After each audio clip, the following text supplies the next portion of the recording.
নমস্কার বন্ধুরা, আজকে আমি আমার ছোটবেলার গল্পগুলো তোমাদের সামনে তুলে ধরবো। এই সিরিজটার নাম কি রাখা যায়?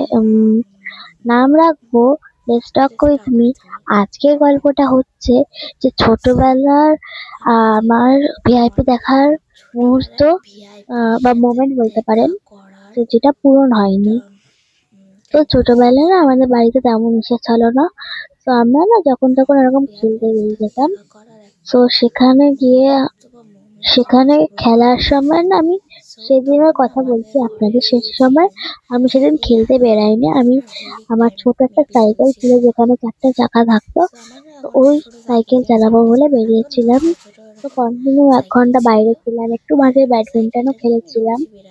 তখন আমার মা ব্রাইডাল শুট করতো, তো ব্রাইডাল শুট করার ফলে আমি ঘরে থাকতে পারতাম না।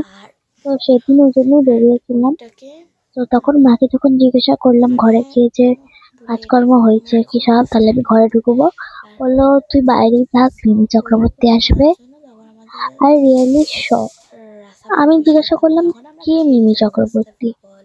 বললো তুই মিমি চক্রবর্তী দেখেছিস না, উনি ভিআইপি স্টার।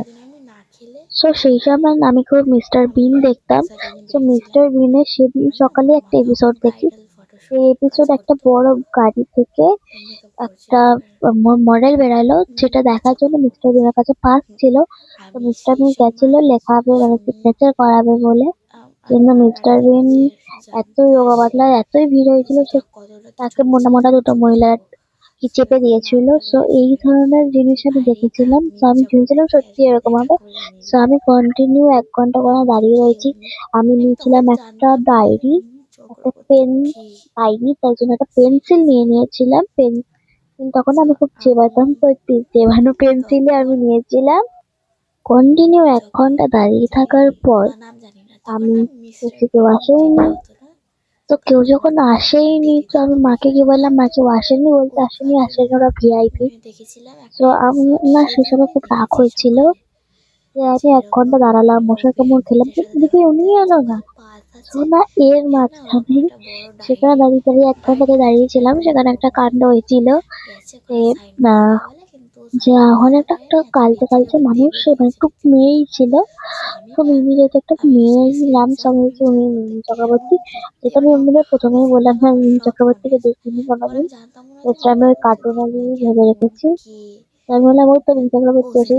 মেয়েটা লিটারলি এইভাবেই দাঁড়িয়েছিল। তো সেদিন আমার প্রচুর রাগ হয়েছিল, না হয়েছিল ভি মিস্টার বিনের যা দেখেছি কিছুই সত্যি হয়নি, না ভি হয়েছিল না কিছু। তো আমার মশা কামড় খাওয়াটা ফালতুই হয়ে গেল। তারপর আমার ঠাম্মি বাড়িতে আসে যখন রাতে, সে যেখানে কাজ করে বলে নাকি সেখানে সামনে বলে যে মিমি চক্রবর্তী চলে গেছে। তো আমার সেটা শুনে খুবই রাগ হয়েছিল। আমি বলছি, ওদের ওখানে পুকুর তুলছে, পুকুর থেকে নোংরা তুলছে, তো সেইখান দিয়ে গেলে আমাদের পরিষ্কার রাস্তাটা কি নোংরা ছিল? গেল না, ওই নোংরা রাস্তা দিয়ে গেল। আর আমি এই ভিডিওটা পরে ভয়েস ওভার দিচ্ছি, তো তোমার প্লিজ একটু যদি দুবার কথা শোনা যায়, যেটা জোরে শোনা যাবে সেটাই কিন্তু শুনো।